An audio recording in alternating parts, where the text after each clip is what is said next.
Constant bref.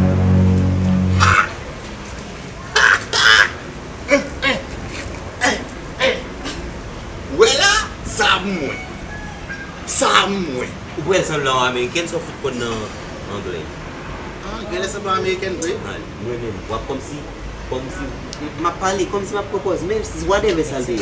On parle Si bien anglais. si la haïtienne, ma pale anglais wap traduire. Si l'américaine, La foot tout kompon.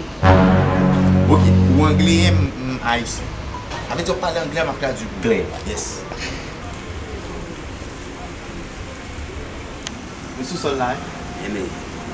mais tu vous dire? Ah, ok. Money, Bonjour. I just come in here Viens là to just cause you. pour me venir parler avant. Cause you. Causer avant. That mean, that mean, Oui. eh, Dis-le ça. that mean comme si I don't speak Creole du tout. Il m'a parlé créole. Dis.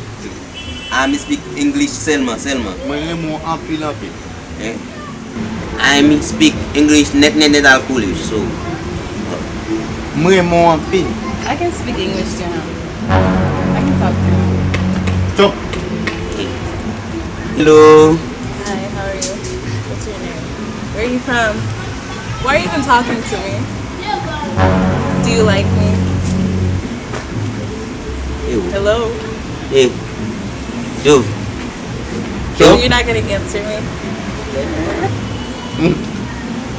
Alvila. Yo. Top. Les gars, vous nagez pour sortir. Hello?